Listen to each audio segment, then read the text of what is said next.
जैसे ही हम महादेव की पूजा समाप्त करते हैं, हम तुरंत ताली बजाकर अपने दोनों हाथ ऊपर क्यों खड़े कर देते हैं, जैसे पुलिस के सामने कोई सरेंडर कर रहा हो।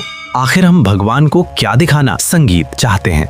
क्या ये करना सही है या हम अनजाने में कोई बड़ी गलती कर रहे हैं? ज्यादातर लोग सोचते हैं कि ताली बजाकर हम भगवान को खुश कर रहे हैं या अपनी हाजिरी लगा रहे हैं, लेकिन सच तो ये है कि ये ताली महादेव के लिए नहीं बल्कि उस खजानशी के लिए है जिसकी नजर हर वक्त आपके हाथों पर होती है।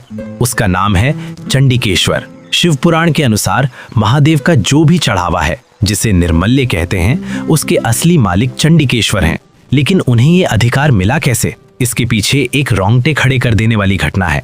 ये कथा है एक छोटे से बालक विचार शर्मा की, जिसे बचपन में ही वेदों का ज्ञान कंठस्थ था। उसे शिवजी से इतना प्रेम था कि वो रोज नदी किनारे रेत का शिवलिंग बनाता और जंगल की गायों का सारा दूध उस शिवलिंग पर चढ़ा देता। गांव वालों ने जब ये देखा तो उन्हें लगा कि दूध बर्बाद हो रहा है।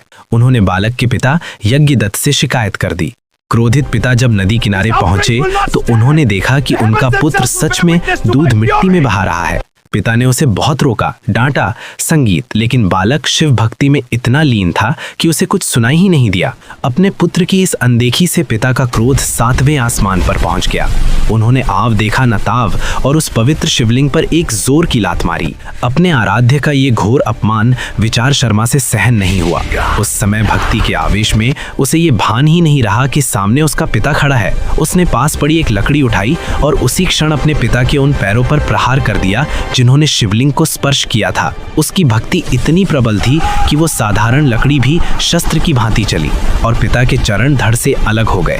भक्ति की ये पराकाष्ठा देख जहां भक्त ने भगवान के लिए अपने सारे सांसारिक रिश्ते तोड़ दिए, स्वयं महादेव वहां प्रकट हुए। शिवजी ने बालक को गले लगाया और उसे चंडिकेश्वर पद पर आसीन किया। उन्होंने आदेश दिया कि मेरे चढ़ावे, मेरे आभूषण और मेरे मंदिर की संपत्ति का पूरा अधिकार आज से सिर्फ तुम्हारा होगा।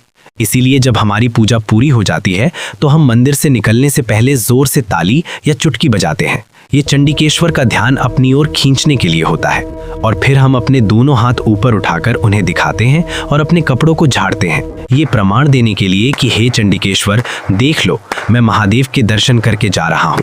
मैंने शिव की संपत्ति, धन या आभूषण का एक कण भी नहीं चुराया है। मैं अपने घर सिर्फ भक्ति लेकर जा रहा हूँ, संपत्ति नहीं। मेरे हाथ खाली हैं और मन पवित्र है। तो अगली बार ताली बजाते समय अपने खाली हाथ जरूर दिखाना, वरना आपकी पूजा अधूरी मानी जा सकती है।